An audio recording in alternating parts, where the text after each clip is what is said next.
अब देखिए एग्जाम्पल ये समझ लीजिए आप कि आपका मन तो सेक्स का बिल्कुल नहीं कर रहा है और आपकी जो फीमेल पार्टनर, आपकी जो पत्नी है, उनका मन कर रहा है सेक्स के लिए। तो अब आपको ऐसे समझ लीजिए इस बात को कि आप दो दोस्त जा रहे हैं। अब आपका तो पेट भरा हुआ है लेकिन आपके दोस्त का पेट खाली है, तो उसके आसपास जो खाने पीने की चीजें हैं उसका मन करेगा, उस तरफ आकर्षण होगा उसका, वो सोचेगा कि भाई मुझे कुछ खाने के लिए मिल जाए। देखिए इसमें यहाँ पीछे होल दिया गया है जिसके अंदर आप पेनिस को इंसर्ट करके अपने और बेल्ट को वेयर करके इसको आप आराम से पहन सकते हैं और अपनी पत्नी को सेटिस्फाई कर सकते हैं। मेरी कोशिश ये रहती है कि आपको जो रिलेशन है आपका पति पत्नी का, उसमें कभी भी अलगाव पैदा ना हो, चाहे वजह कोई भी हो। वेलकम दोस्तों, मैं हूं आपका दोस्त, आपका होस्ट। स्वागत करता हूं आप सभी का अपने YouTube चैनल अवेयर कपल में। जैसे कि आप जानते हैं और हमारी सारी वीडियोस जो होती हैं वो अवेयरनेस को लेकर के होती हैं।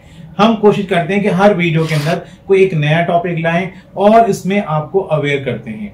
तो आज की जो वीडियो है ये भी कुछ इसी कड़ी में दूसरी कड़ी जुड़ती है और अवेयरनेस को हम आगे बढ़ाते हैं। तो वीडियो को पूरा देखिएगा। जो लोग पहली बार हमारे चैनल पे आए हैं उनसे रिक्वेस्ट है कि हमारे चैनल को सब्सक्राइब करें, वीडियो को लाइक करें, शेयर करें और बेल आइकन को प्रेस करें। तो दोस्तों बिना देरी किए शुरू करते हैं आज की अपनी वीडियो।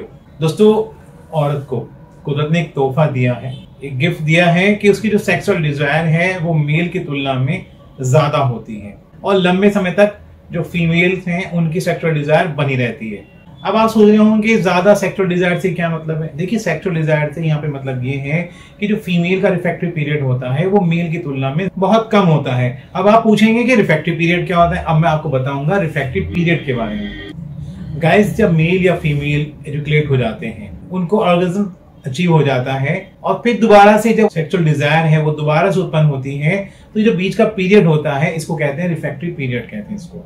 देखिए मेल्स की अगर हम बात करें तो जो मेल्स का रिफ्रैक्टिव पीरियड होता है वो ज्यादा होता है। अब इससे मतलब ये है कि जब एक बार मेल एजुकेट होता है तो उसको दोबारा से जो सेक्सुअल डिजायर आने में वो वक्त लग जाता है और वक्त ऐसा लगता है कि 15 मिनट से लेकर के कई दिन तक लग जाते हैं। और ये डिपेंड करता है हर मेल पर्सन की एज के ऊपर और मेडिकल कंडीशन के ऊपर। अब मान लीजिए अगर किसी की एज 20 से 25 के बीच में है तो उसको दोबारा से सेक्सुअल डिजायर फील आने के लिए लगभग 10 से 15 मिनट लगते हैं। और अगर ज्यादा एज है 25 से और ज्यादा बड़े ग्रुप में आ जाते हैं, 40 वाले ग्रुप में आ जाते हैं, तो फिर उनको हो सकता है कि दोबारा से सेक्सुअल फीलिंग आने में कई घंटे लग जाए या दिन भी लग सकते हैं। और अगर 40 प्लस है कोई मेल तो उसको ऐसा हो सकता है कि हफ्ते भर बाद फिर दोबारा से फीलिंग आए, उसके अंदर सेक्सुअल डिजायर की दोबारा से फीलिंग आने में इतना समय लग सकता है। लेकिन मैं फिर कहना चाहूंगा कि ये हेल्थ के ऊपर और एज के ऊपर डिपेंड होता है और पर्सन टू पर्सन ये अलग होता है। ऐसा नहीं है कि मैंने कह दिया कि भाई यही बात है तो आप इसको ही सच मान लें, ऐसा नहीं है।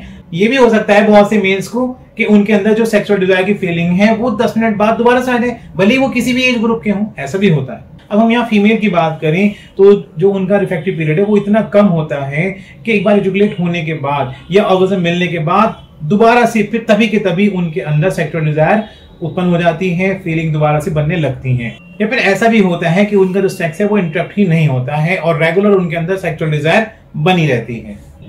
अब देखिए जब मेल एजुकेट हो जाता है तो क्या है कि इसका मतलब ये है कि भाई अब सेक्स की क्रिया खत्म हो गई है। लेकिन इसका अपोजिट क्या होता है कि जो फीमेल है वो एजुकेट होने के बाद भी जो उनकी सेक्सुअल डिजायर है वो बनी रहती है।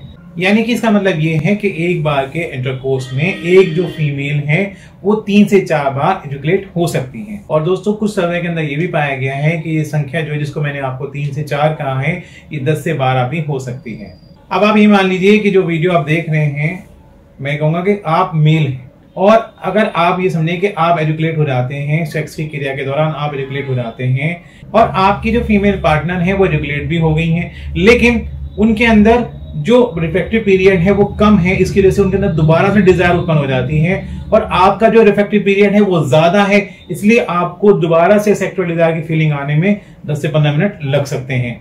तो देखिए मेरा यहाँ पे आपको अवेयर करने का मकसद ये था कि मेल की तुलना में फीमेल के अंदर जो सेक्सुअल डिजायर है वो किस तरह से ज्यादा होती है। तो मेरे ख्याल से आप ये बात यहाँ पर अच्छी तरीके से समझ गए होंगे कि जो मैंने आपको एग्जाम्पल रिफ्रैक्टिव पीरियड वाला बताया है, इससे ये बात यहाँ पर क्लियर हो जाती है। अब मान लीजिए मेल की जो एज है वो 50 के आसपास हो गई है और फीमेल की एज जो है वो 42-43 के आसपास है। तो ऐसी कंडीशन में क्या है कि जो मेल है उनकी जो सेक्सुअल डिजायर की फीलिंग है वो इस कंडीशन में इस एज पे आकर के कम हो जाती हैं, जबकि मेल के अपोजिट अगर बात करें फीमेल की, तो उनकी जो सेक्सुअल डिजायर है, उनकी जो फीलिंग्स हैं वो कंटिन्यू बनी रहती हैं।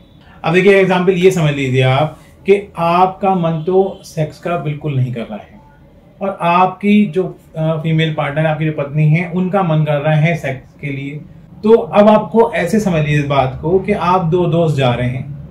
अब आपका तो पेट भरा हुआ है लेकिन आपके दोस्त का पेट खाली है, तो उसके आसपास जो खाने पीने की चीजें हैं उसका मन करेगा, उस तरफ आकर्षण होगा उसका, वो सोचेगा कि भाई मुझे कुछ खाने के लिए मिल जाए, लेकिन आपका पेट भरा हुआ है। तो इसी तरह से आप समझ लीजिए कि अगर आपकी सेक्सुअल डिजायर पूरी हो गई है और आपकी पत्नी की डिजायर है तो फिर इस कंडीशन में क्या होगा।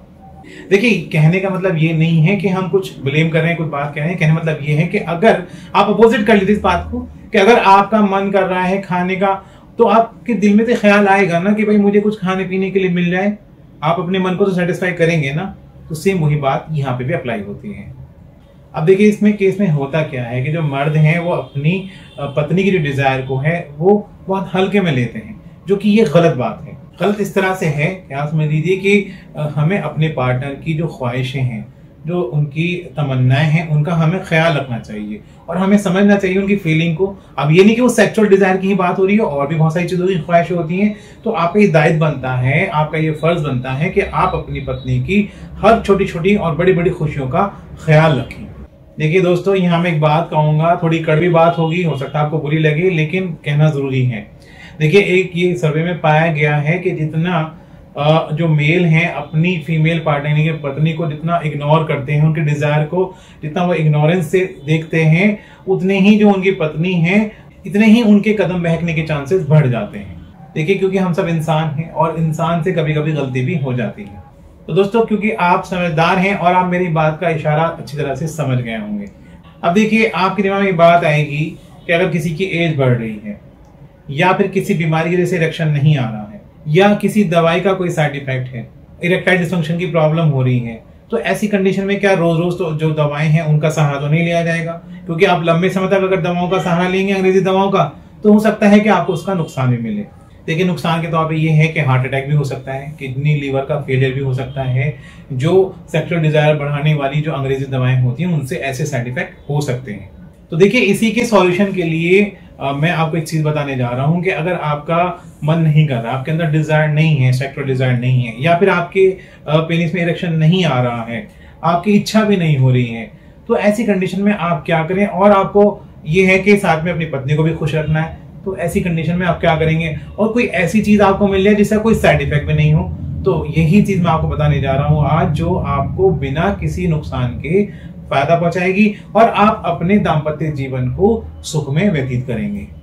गाइस मेरी पिछली वीडियो के अंदर आपने देखा होगा कि मैंने आपको एक सिलिकॉन का स्लीव बताई थी जिसको कंडोम कहते हैं, वो बताया था, लेकिन उसका इस्तेमाल जो है वो ढीले लिंग पे यानी कि इरेक्टाइल डिसफंक्शन की अवस्था में नहीं किया जा सकता। उसको पेनिस के ऊपर पहना जाता है, तब पहना जाता है जब पेनिस में इरेक्शन अच्छे से आया हो।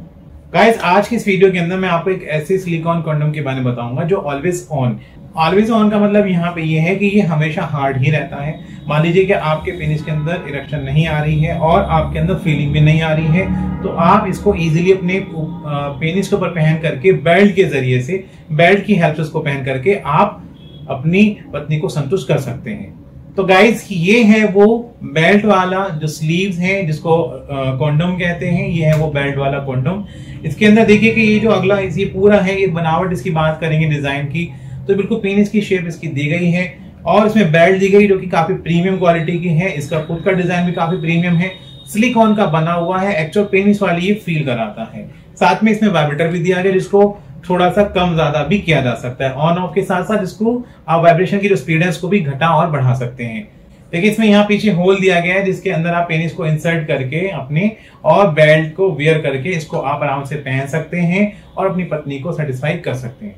क्योंकि ये हार्ड है तो आपकी टेंशन तो बिल्कुल खत्म हो गई कि आपके पेनिस के अंदर इरेक्शन है या नहीं है, ये मैटर बिल्कुल क्लोज हो जाता है। लेकिन इसको पहन करके आप जब तक आपकी जो वाइफ है वो सेटिस्फाई नहीं हो जाती है तब तक आप संभोग की क्रिया को कर सकते हैं।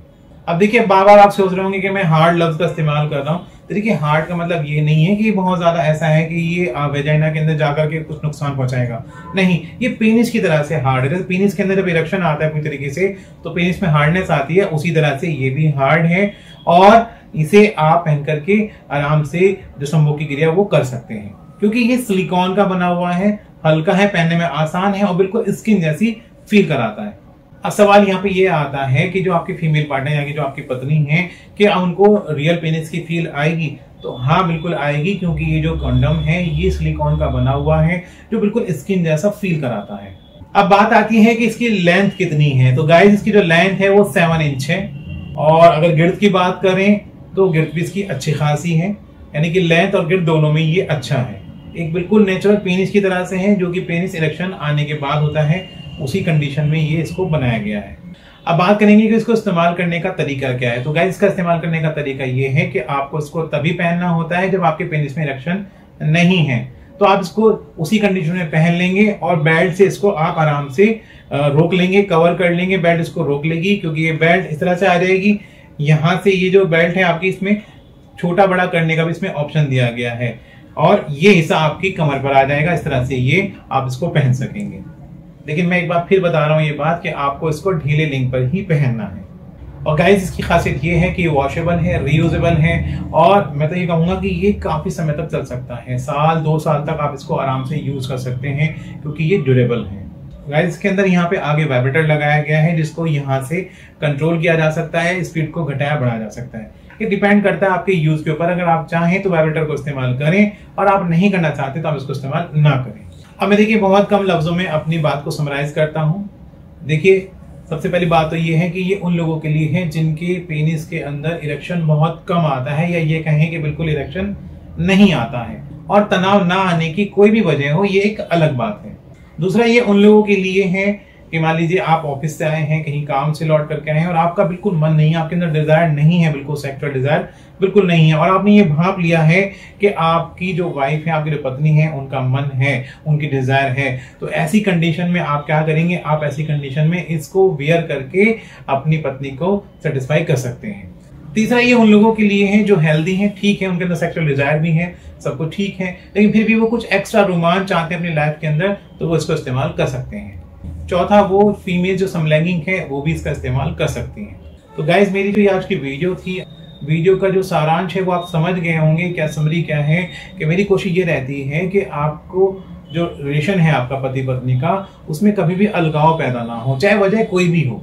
हमने सेक्सुअल रिलेशन पे बात करी है, हमने इमोशनल रिलेशन पे बात करी है, और भी जो चीजें हैं उन पे हम आगे बात करते रहेंगे। और हमारी कोशिश ये रहती है कि किसी भी कंडीशन में हस्बैंड वाइफ के बीच में कोई अलगाव पैदा ना हो। और मैं लेकिन फिर भी एक बात कहूंगा कि वुमेन डिजायर मैटर्स, उसी को ख्याल में रखते हुए ये वीडियो बनाई गई है, क्योंकि बहुत सारे मेल ऐसे हैं जो वुमेन्स की डिजायर को अनदेखा करते हैं। तो गाइज, ये चैनल नहीं है, एक मिशन है, और मैं कहूंगा कि आप चैनल को सब्सक्राइब करें, क्योंकि हमारा मिशन है कि जो कपल्स हैं उनके बीच में किसी भी तरह से अलगाव पैदा ना हो, चाहे वो कोई भी सब्जेक्ट हो, चाहे वो सेक्सुअल रिलेशन हो या फिर इमोशनल रिलेशन हो, और कपल चाहे इंडिया के हों या इंडिया से बाहर के हों।